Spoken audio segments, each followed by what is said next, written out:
Bem-vindos todos vocês ao WW edição de domingo. A gente colocou uma tarde, é o nome dessa faixa branca aí embaixo na tela de vocês, para chamar mesmo a atenção.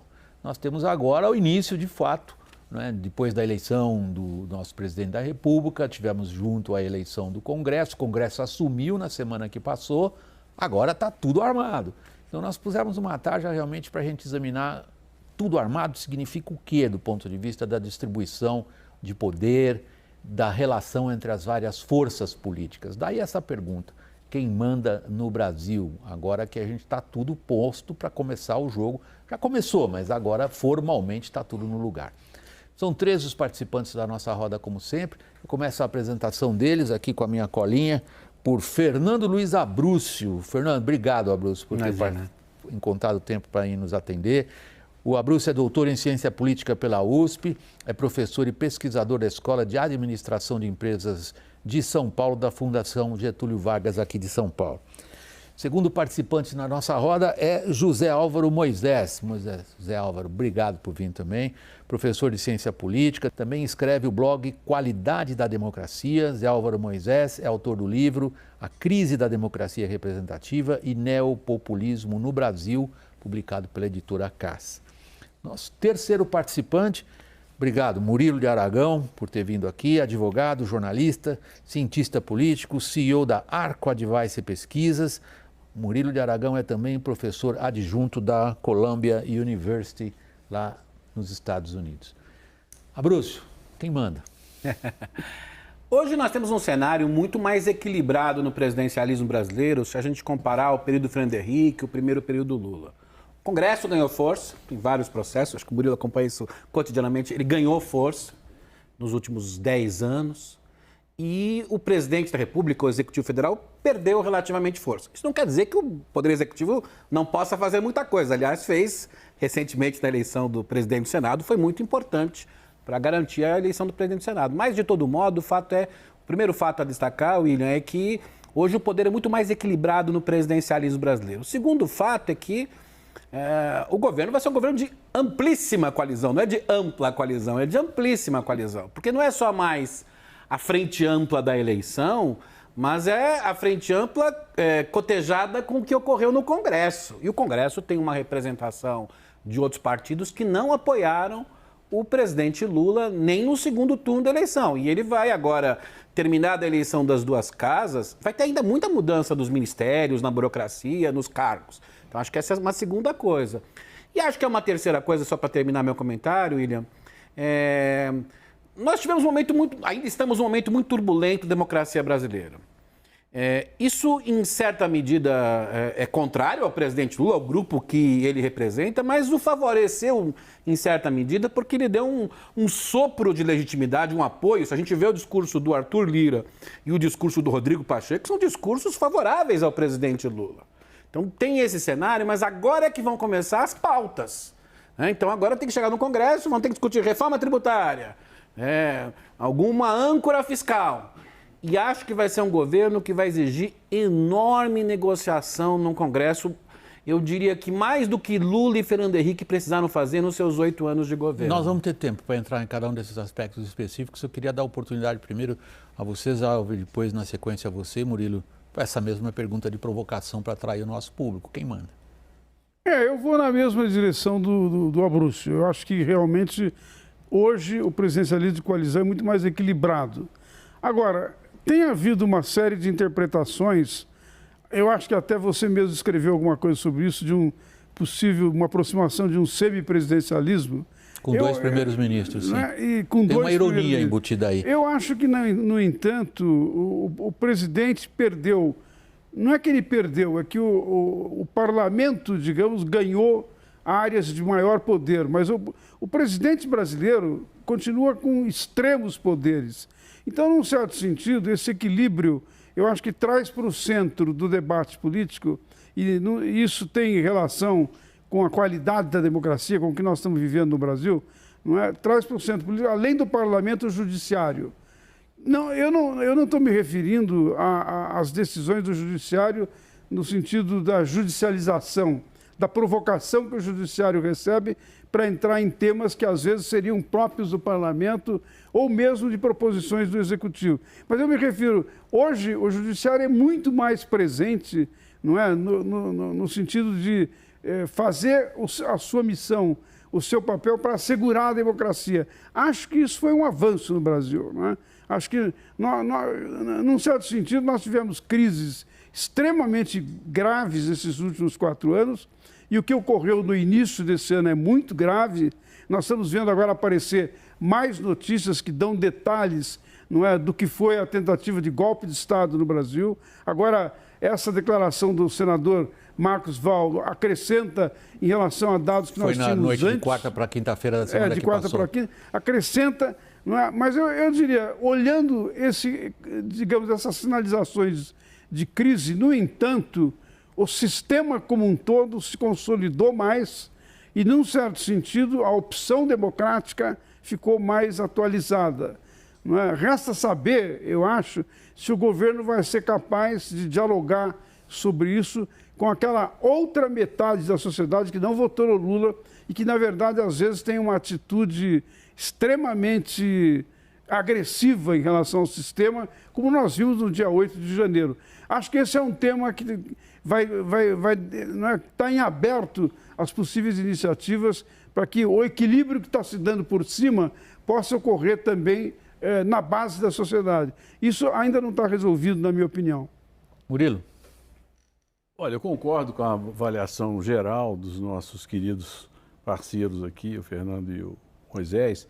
Agora vou ser mais objetivo. Realmente o poder está compartilhado, é um semipresidencialismo, nós temos 2 presidentes do Congresso, da Câmara e do Senado com muita importância, o Judiciário também, que desde o mensalão ganhou muito poder.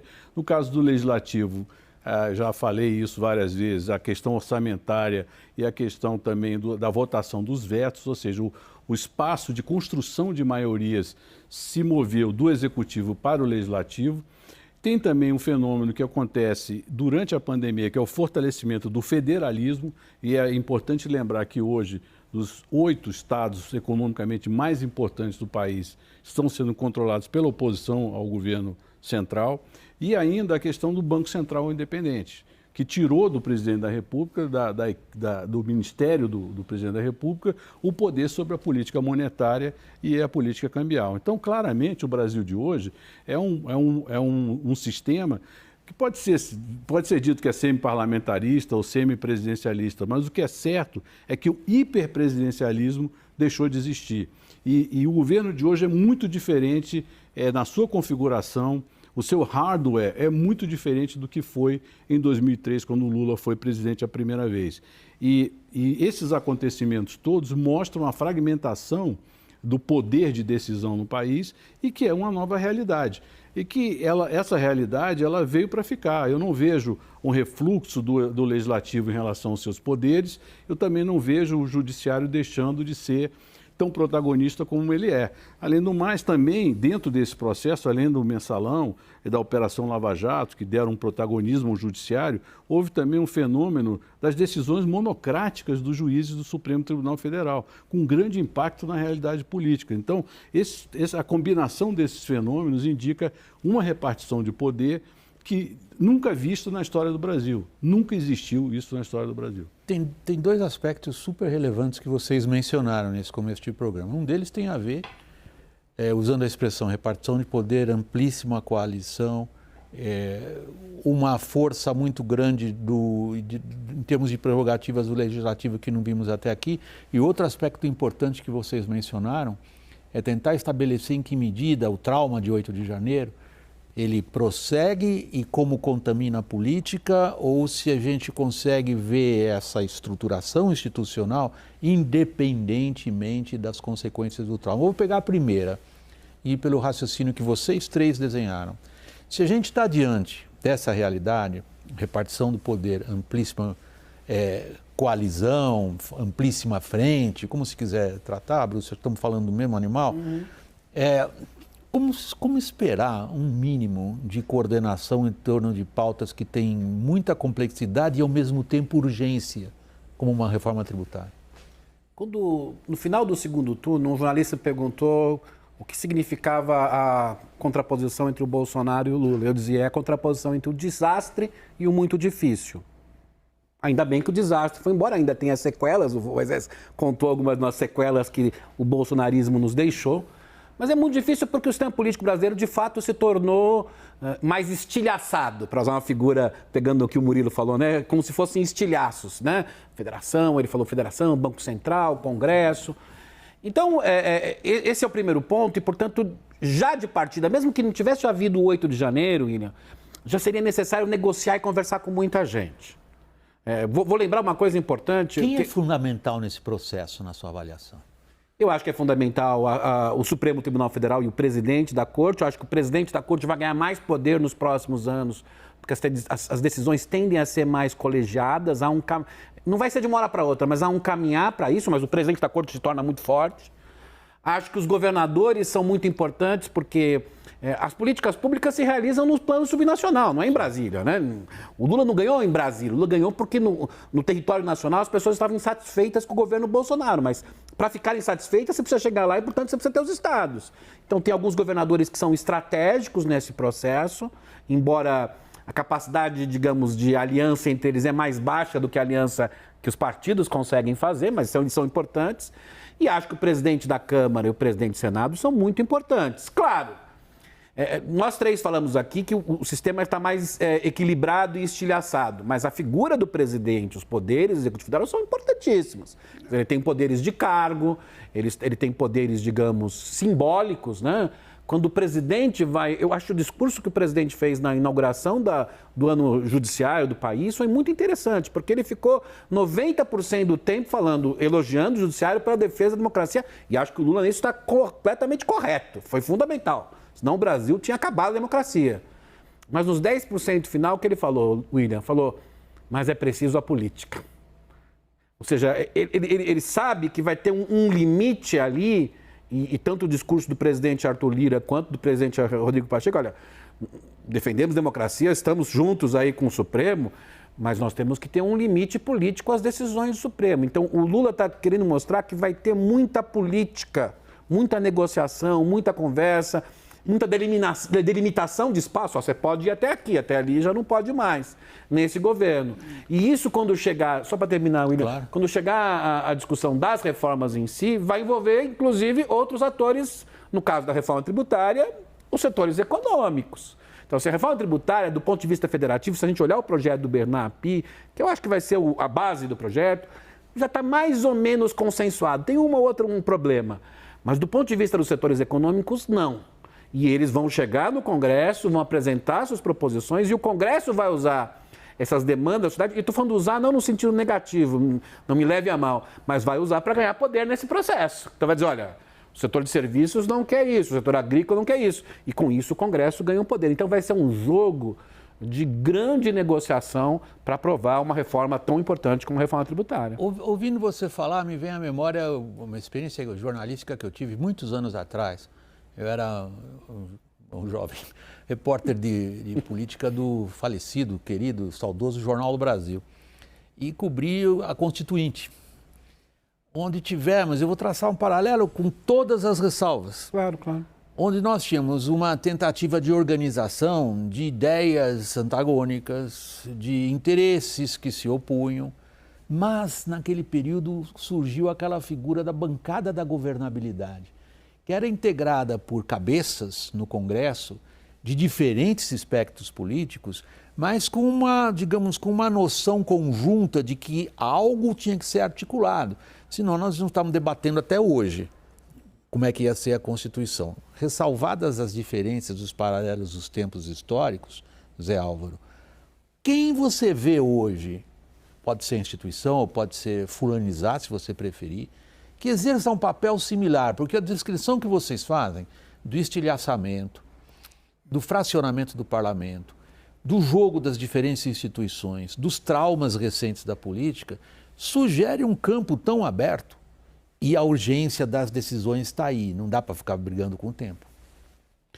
William, veja, eu acho que apesar dessa visão do estilhaçamento, o que implica em disputa de poder por segmentos diferentes e mesmo por corporações, não é?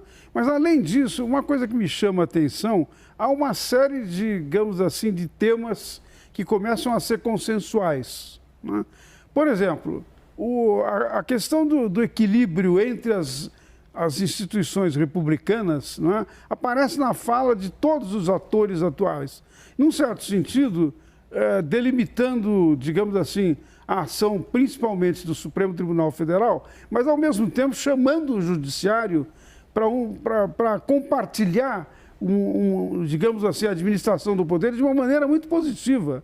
Então, eu acho que, embora não apareça explicitamente, o tema, não é, de reequilibrar, assegurar a autonomia, assegurar a independência, está presente. Da mesma maneira, no caso das agendas, que o Fernando mencionou, que o Abruzzo mencionou, não é? Veja que, curiosamente, todos os atores insistiram na agenda que envolve a reforma tributária, envolve questões relativas à política econômica social e a política social, a política econômica de responsabilidade fiscal. Essa temática, de alguma maneira, está perpassando todos os atores. Alguém sempre vai dizer, bom, mas isso é discurso para a plateia, etc. Eu penso que não. Eu acho que algumas dessas questões estão avançando na direção de posições. Quer dizer, as pessoas ou segmentos disputam o poder, mas de alguma maneira afirmam essas possibilidades. Acho que isso é um ganho que vem da crise. A crise foi tão longe, não é? Provocou rupturas e dificuldades de natureza tão grave que, num certo sentido, alguns dos temas... Claro que cada ator vai olhar isso da sua maneira, de acordo com os seus interesses, inclusive vinculado com a sua base de apoio.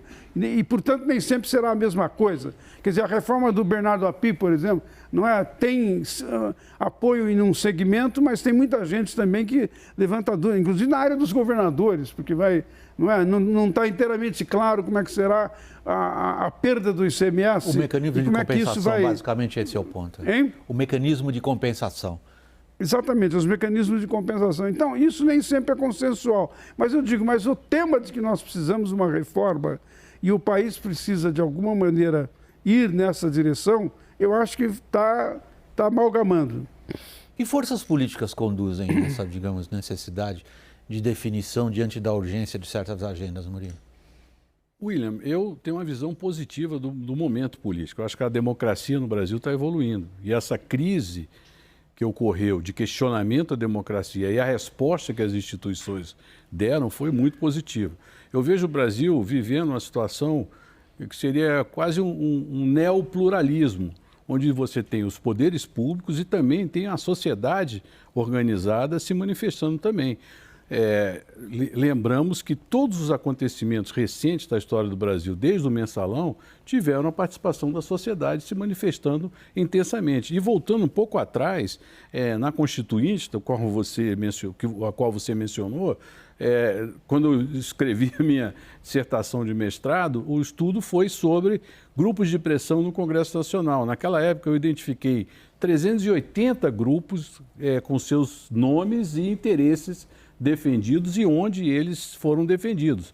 Então, esse processo da sociedade se organizar também é muito importante. Então, hoje, ninguém manda no Brasil sozinho. Como eu disse, o poder hoje é compartilhado, eu acho que não é estilhaçado, ele é compartilhado, é o fim do hiperpresidencialismo e a passagem de parcelas de poder para outros poderes, o poder legislativo ganhando predominância, o poder judiciário, por ter sido provocado, tem tanto a judicialização da política como a politização da justiça, o federalismo com maior importância dos governadores e também a sociedade civil. Por exemplo, hoje não é possível um governo governar contra as forças econômicas, porque o efeito no desemprego, na inflação, no mercado acionário, nos juros futuros, no câmbio, isso era muito perverso para a sociedade. Então, o fato é que toda essa situação consolida um modelo baseado na construção do consenso. E é evidente que a construção do consenso faz aparar os radicalismos e, por isso, a dificuldade de avançar com reformas. Eu não os vejo com muita muito otimismo o avanço de uma reforma tributária, que eu acho que pode ter algum remendo tributário, algumas aprovações em termos de simplificação, né? De termos de simplificação, e jogar algumas coisas para o futuro. Mas o que eu vejo é quem vai conduzir esse processo é um consenso desse conjunto de forças que tem esses capitães de poder, que são o presidente, que é o Arthur Lira, é o Rodrigo Pacheco, é o Judiciário, são as forças econômicas de mercado, o Banco Central, com seu papel muito importante, enfim. Esse é o quadro. E é evidente que o Brasil tem uma outra característica, que é reagir às crises. Ou seja, se nós tivermos uma grande crise com o desemprego agravando, com o crescimento econômico inexistente, isso será um fator de estímulo para que se aprofunde as reformas. Como foi? Lembra que o governo Fernando Henrique aprovou a CPMF, Lei de Responsabilidade Fiscal, às portas vivendo uma grande crise econômica.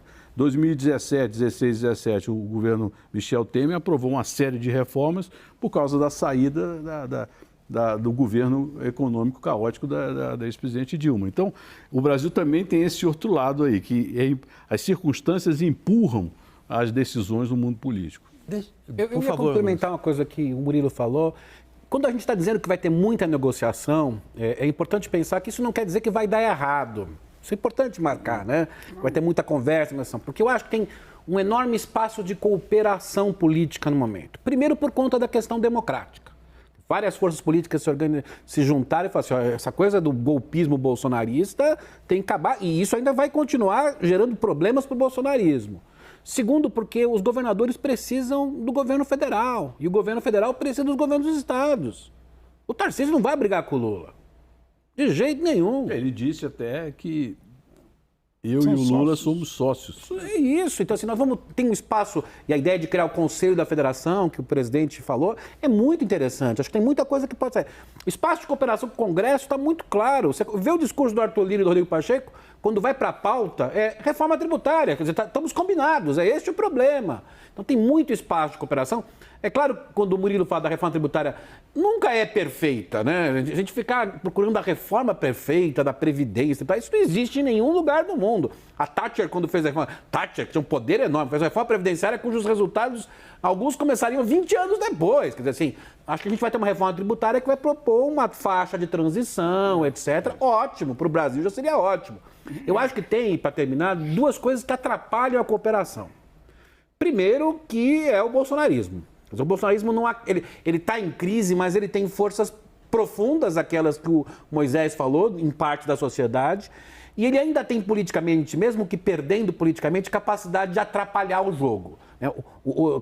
Digamos, para lembrar aquele jogo de war, a carta de war que os bolsonaristas, que o Flávio Bolsonaro recebeu é a seguinte: não deixe o governo governar. Então, vamos atrapalhar. Vamos criar cada dia um fato, atrapalhar.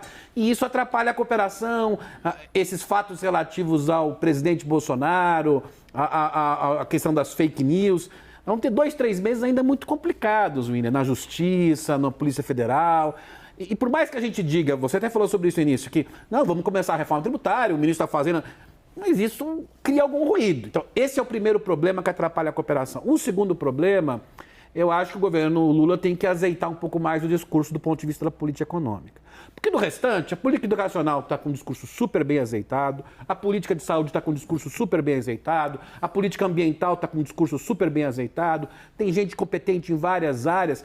Se você olhar a malha viária melhor do país, hoje, tem um ranking, é de Alagoas. O ministro dos Transportes é o ex-governador responsável por isso. Então, mas na política econômica, o discurso está... ele vai para um lado num dia, vai para um lado no outro. Se esse discurso ficar um pouco mais calibrado, fortalece a cooperação. Você concordaria se eu afirmar que um dos problemas no afinar o discurso econômico é exatamente a figura do presidente? Eu acho que mais o presidente do que o ministro hoje. Se você olhar o discurso do Fernando... É por aí que vocês caminharam na discussão e vocês jogaram a conversa para aquele outro plano que eu disse que vocês tinham mencionado. Que é o plano da política e de como que os atores da política enxergam seu próprio papel. Eu não acho que o presidente vai querer atrapalhar o ministro talvez seja a pessoa... Não, a minha pergunta vai para o outro lado. É usando uma figura de linguagem do Murilo. A figura de linguagem do Murilo foi... Temos os vários capitães, e você citou alguns exemplos. O Lula continua se vendo como marechal?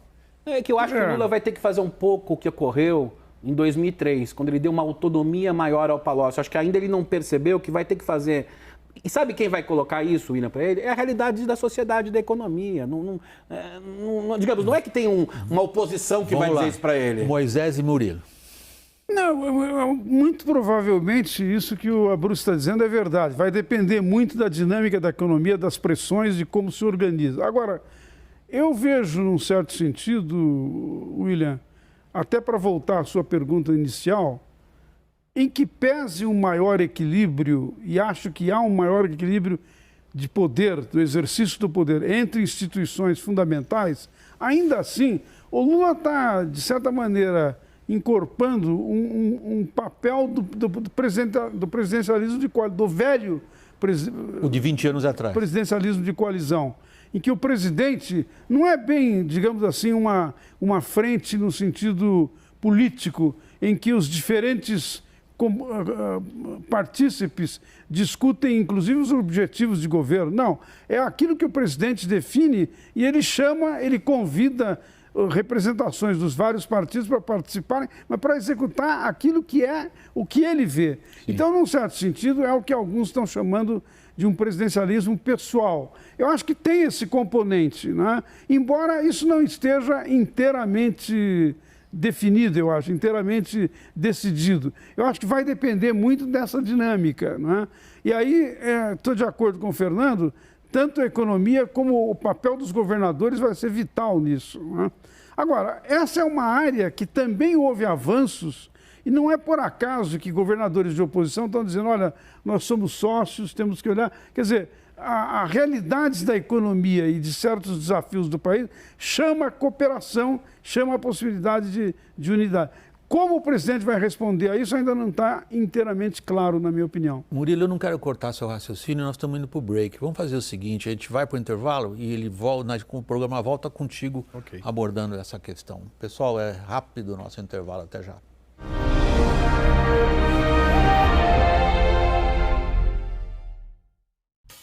Pensa comigo, 50% do tempo da área de compras da sua empresa é gasto em demandas que representam 10% das suas despesas. Faz sentido isso? Conheça a BR Supply e tenha acesso ao Supply Manager, um intra-e-commerce moderno e intuitivo. São mais de 12 mil itens voltados ao consumo recorrente de suas operações. Tudo automatizado e personalizado. Acesse brsupply.com.br e saiba mais. Quem só vê o BTG como um banco de investimentos, não vê todos os benefícios que ele pode oferecer. Aqui você tem a liberdade de ligar a qualquer hora. E tem a confiança de contar com o time BTG. É você no controle da sua vida financeira de um jeito simples e compatível com a sua rotina. O BTG reconhece quem é você e está pronto para potencializar a sua trajetória. Adeus, rotina. Olá, mudança. Adeus, haters. Olá, lovers. Adeus, baixo astral. Olá, otimismo. Adeus, tédio. Olá, novas experiências. Adeus, mesmos carros de sempre. Olá, Autotech. Adeus, evolução. Olá, revolução.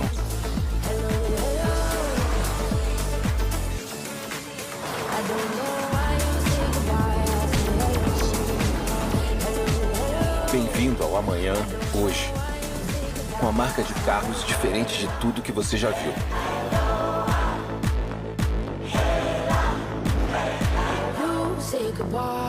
GWM. Hello, tomorrow. Assistir a aula aí? A sua casa vem com Vivo Fibra? Vem com Vivo Fibra, relaxa. Já volta às aulas, vem com Vivo Fibra, vem com o melhor upload para compartilhar seus trabalhos. Eu adoro chegar cedo no trabalho, conversar com os repórteres, conversar com os editores, o que está acontecendo, qual é o peso de cada notícia. É claro que a notícia acontece a qualquer momento e a gente tem que estar preparado para isso. Eu acho que o Prime Time é o Prime Time pelo horário em que ele está, pela equipe que tem. CNN Prime Time, de segunda a sexta, às 8 da noite. CNN Prime Time. Apoio. Vivo Total. Fibra e celular num único plano.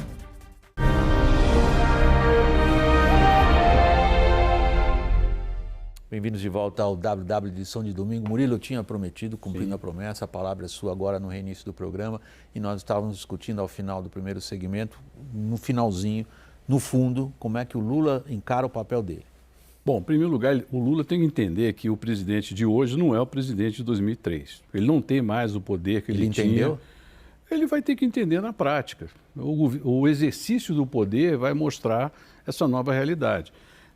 Apesar dele ter o poder da agenda, dele ter o poder do palco, do microfone, evidente que isso é importante, e o presidente continua sendo a figura mais importante do país, mas a construção da maioria, que era baseada num toma lá da cá, que usava as emendas orçamentárias, que usava os cargos, que usava a liberação de verbas discricionárias do presidente para compor maioria, isso deixa de existir. Então, o presidente não tem mais esse poder. Esse poder, em parte, foi para dentro do Congresso Nacional. Ora, nunca um presidente da Câmara dos Deputados foi eleito com o número de votos que o Arthur Lira. Isso prova um poder extraordinário que o presidente apoiado da Câmara... pelo PT do Lula e pelo PL do Bolsonaro. Todo mundo, ali foi de todo mundo. Então, isso significa que nós vivemos uma nova realidade. O presidencialismo de coalizão, como imaginado... pelo Sérgio Abranches, lá atrás, quando ele descreve o fenômeno, mudou, tomou uma outra. Como o pluralismo do Robert Dahl também mudou, virou o neopluralismo, considerando até os próprios atores públicos como agentes de interesses. Então, hoje nós temos um grande mercado de influências e de poder, e o presidente que antes tinha, vamos dizer, a golden share ou o coringa, para arbitrar o jogo, esse poder ele ainda tem, mas é menor. Ele tem que compor uma situação. Então, qualquer reforma, por exemplo, agendas anti-reformas, ele vai ter que negociar. Ele não vai chegar lá e vai propor.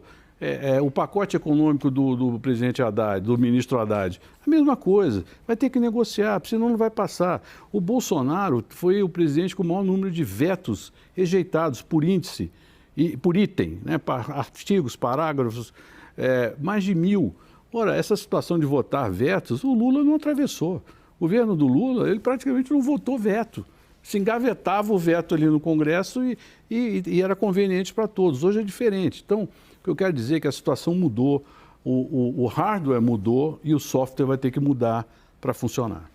Essa questão do Lula não nos importa muito, Abruzzo, não porque a gente queira fulanizar a conversa, mas porque se a gente considerar num horizonte de tempo até para o fim do ano, exatamente esses agentes da economia que vocês mencionaram várias vezes nas intervenções, olham para a questão fiscal brasileira e lá de fora mais ainda, com um grande ponto de interrogação.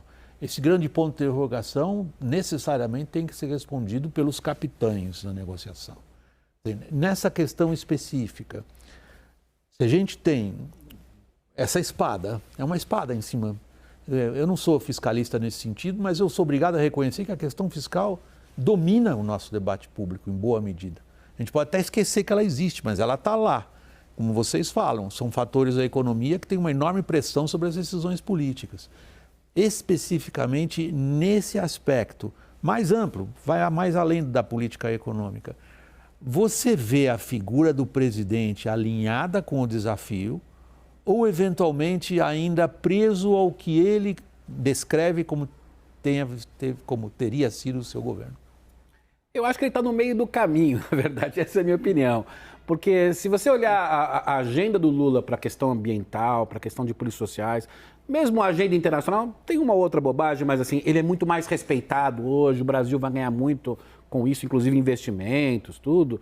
O Lula avançou bem. No caso da agenda econômica, sabe-se que o Bolsonaro perdeu em parte por conta da satisfação do eleitorado do ponto de vista da sua vida pessoal. E o Lula acha que é possível responder a isso em um ano. E, William, isso não é possível. É matemática, não é uma questão de ser ortodoxo, heterodoxo, fiscalista, não fiscalista.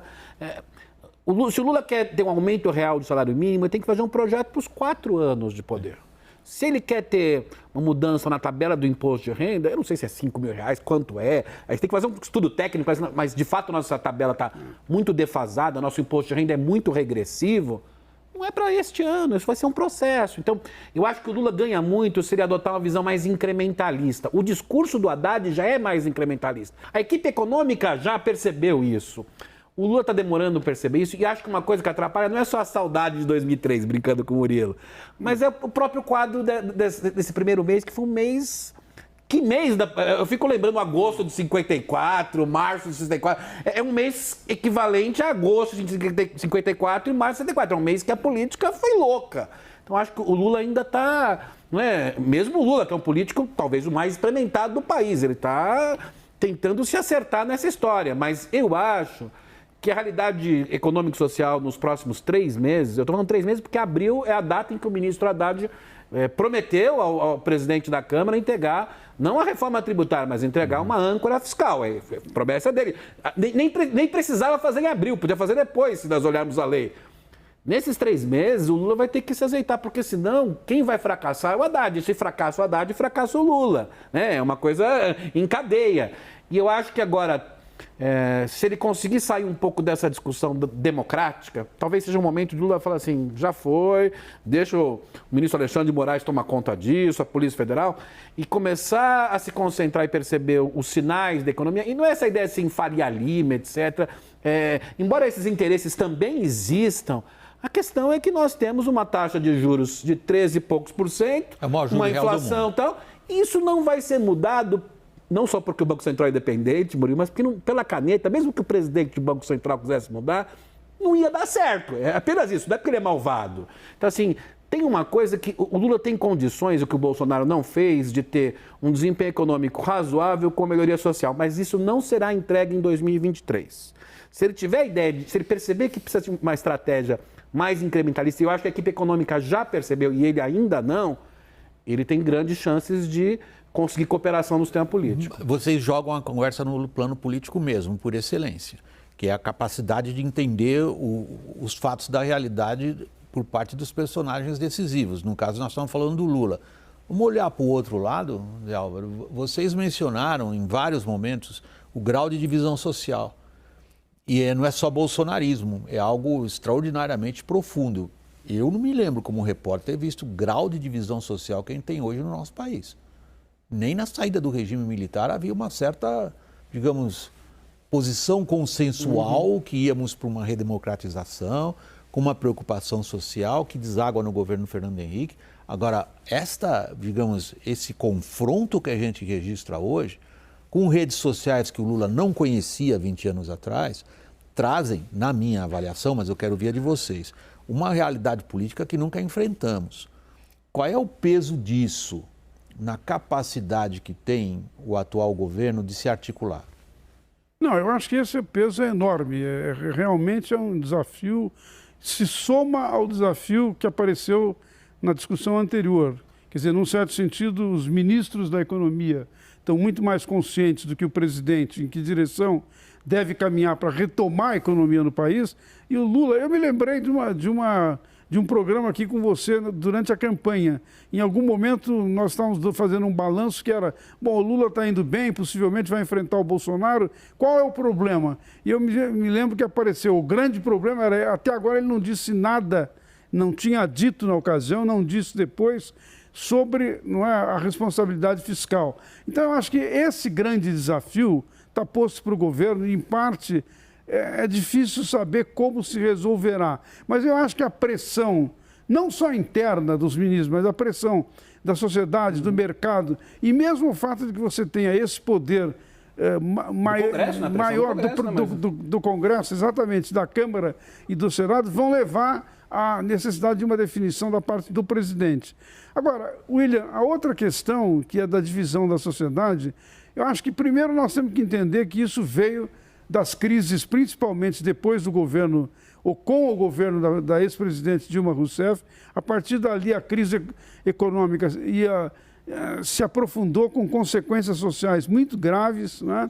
E, num certo sentido, quando isso ganhou uma dimensão política, que foram as manifestações de 2013, 2014, não houve da parte das forças democráticas nenhuma resposta. Nenhum líder democrático respondeu, por exemplo, o que surgiu a partir da Lava Jato, a questão da corrupção. Não respondeu e deixou um vazio. Então, isso, num certo sentido, significou que uma parte desse país, dessa sociedade, foi capturada exatamente pelo ator da extrema-direita, não é? Que percebeu, digamos assim, a oportunidade, organizou um discurso e, de alguma maneira, se relacionou com esse segmento. Como é que isso vai ser superado? Eu acho que depende, em grande parte, em primeiro lugar, obviamente, do êxito do governo, mas acho que há questões mais profundas aí que envolvem a cultura política do país, da sociedade, que tem que ver com a educação, tem que ver com o papel dos partidos, e nessa área eu não vejo que nós estamos enfrentando esse dilema. Murilo, eu falando agora do ponto de vista da atualidade que eu cubro todo dia como apresentador do programa, todas as noites, parece dado que o Bolsonaro caminha para se tornar inelegível. A quantidade de processos, inquéritos sugerem fortemente, e no mínimo, ele perderá a capacidade de se candidatar a qualquer tipo de eleição. Se é que não vai ser preso também. Esse fato em que medida interferirá nos cálculos políticos do governo? Bom, fato não é fato, eu estou fazendo uma suposição. Né? Possibilidade dele. Se isso acontecer, bom, em primeiro lugar, a oposição, quando terminou a eleição, os derrotados saíram com um capital político muito grande. É um eleitorado rachado. Uma diferença... As pesquisas indicam que continua grande, né? Sim, mas hoje, todos os episódios que ocorreram... vamos lá, o Bolsonaro foi eleito não pelo bolsonarismo, ele foi eleito pelo antipetismo. E o Lula foi eleito não foi pelo petismo, foi pelo antibolsonarismo. Quem decidiu a eleição não é nem bolsonarista, nem é lulista. É um meio da sociedade que arbitrou essa eleição. Esse meio, que eventualmente se rachou, a maioria indo pelo lado do Lula e uma menor parcela pelo lado do Bolsonaro, quando vem o que aconteceu da derrota até hoje, né, se decepciona com o Bolsonaro. Então, há um enfraquecimento da oposição. Por exemplo, se não tivesse ocorrido o 8 de janeiro, provavelmente o Rogério Marinho teria tido um desempenho melhor na disputa pelo Senado. Ele poderia ter chegado a 38, 39 votos, criando aí um constrangimento maior para a vitória do Rodrigo Pacheco.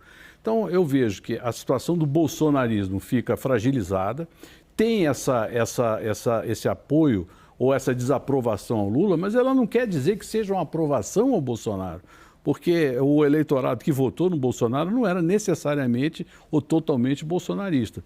O que eu vejo é que essa situação empareda o Bolsonaro, ele terá que reestruturar o seu discurso político, provavelmente vai ter que investir numa figura para substituí-lo, né, para disputar a eleição, já olhando as eleições municipais, porque é evidente, todo esse acervo, esse patrimônio de votos é importante ainda, né? Ou seja, terá, lembrando ainda que nós temos 8 estados importantes controlados pela oposição. Então, o que eu vejo é que vai haver uma disputa pelo patrimônio eleitoral do Bolsonaro, se ele não puder cuidar desse patrimônio. Isso vai acontecer. Mas não é fácil também, porque não há uma sucessão natural não há substituição automática. Os filhos do Bolsonaro não têm ainda a dimensão política para assumir o seu patrimônio eleitoral. Então, isso vai gerar uma desorganização na oposição, o que favorece o governo. Só para finalizar, toda essa questão que aconteceu de 8 de janeiro para cá beneficiou muito o Lula, porque tirou o foco das críticas que eram feitas já nos editoriais, na primeira semana de governo. Os editoriais eram negativos em relação à questão econômica. Até hoje, o noticiário está ocupado pela questão democrática, política, e não pela questão econômica. A questão econômica está periférica entre os agentes econômicos, o resultado da Bolsa positivo, por outras razões, o resultado do câmbio também é afetado pelas razões internacionais. Então, vai haver um momento que essa crise política deixa de existir e o governo Lula terá que enfrentar a realidade do resultado econômico. Eu só ia comentar uma coisa, desculpa. É que estou indo para o finzinho do programa. Tá bom. Senão, não, eu ia deixar uma questão final, mas aí eu sou obrigado a cometer aquela enorme falta de cortesia e pedir que a resposta seja praticamente a manchete de cada um de vocês, que é vocês oferecerem ao público o que é a visão de vocês dos próximos 2, 3 meses, em termos de atmosfera política. Vocês conseguem fazer isso bem resumido? Eu concordo plenamente com a oposição política, né, do setor político, está se enfraquecendo. O grande desafio do Lula são 3. Conseguir aproveitar esse espírito de cooperação e negociar bem. Segundo, resolver o dilema da política econômica, né, e pensar que o seu sucesso é para 2026, você tem que pensar uma estratégia mais incremental. E terceiro, mesmo com a crise do bolsonarismo, hoje o maior problema do Lula não é o político, é o social. Isto é, existe um setor da sociedade que não engole o lulismo e o petismo. Mas para isso precisa dar certo. Se der certo o governo e o Lula tiver, em 2026, ele ou um candidato, 55% do apoio no segundo turno, 60%, ainda está ótimo. É isso que ele precisa. Álvaro, curto. Sim, eu acho que logo no começo do governo, uma das preocupações que eu acho que existia, e eu próprio estava muito ligado a essa problemática, era como o governo ia, digamos, enfrentar a questão militar. Desse ponto de vista, eu acho que o Lula arrumou bem o modo de enfrentar. Nada disso está resolvido, evidentemente é uma coisa muito, muito complicada, tem digamos, um rescaldo histórico de muito tempo, não é? Não se resolve rapidamente, mas ele encaminhou bem, não é? O resto, eu acho que depende disso que foi levantado pelo Fernando. Se o governo for bem, de modo particular na economia, parte dessa divisão na sociedade vai se desfazer. Agora, o outro aspecto é isso também que foi dito pelo Murilo. Eu acho que o bolsonarismo está em crise, né? A viagem do Bolsonaro, a saída do Brasil, pareceu para os seus apoiadores uma fuga, não é? E agora a quantidade de questões que aparecem comprometendo mais o presidente, ao invés de fortalecer, levam a um problema. Então a pergunta levam a tornar mais problemático, não é? Então a pergunta que resta é como Lula e o governo e o PT e a frente serão capazes de aproveitar esse quadro e consolidá-lo, não apenas por um momento da conjuntura, não é? Sobrou 10 segundos. Tá bom, vamos lá. Acho que o Bolsonaro o Lula resolveu a questão dos militares. Acho que está bem encaminhado. Tanto é que deixou de ocupar as manchetes. O trabalho do Zé Múcio Monteiro foi muito positivo em acalmar essa área após um início crítico. Em segundo lugar, a eleição dos 2 presidentes é positiva para ele. Quais são os desafios para os próximos 3 meses? Construir uma governabilidade com uma agenda efetiva e mostrar resultados e horizontes econômicos. Eu acredito que ele irá conseguir. Eu acredito que o Lula vai conseguir melhorar o cenário prospectivo da economia de curto prazo. Mas são questões que têm que ser vencidas a cada trimestre. Fernando Abruzzo, obrigado pela participação aqui na nossa roda. Zé Álvaro Moisés, igualmente. Murilo e Aragão, ótimo ter vocês aqui no WW. Pessoal, meu especial agradecimento a você que nos acompanha e até a próxima.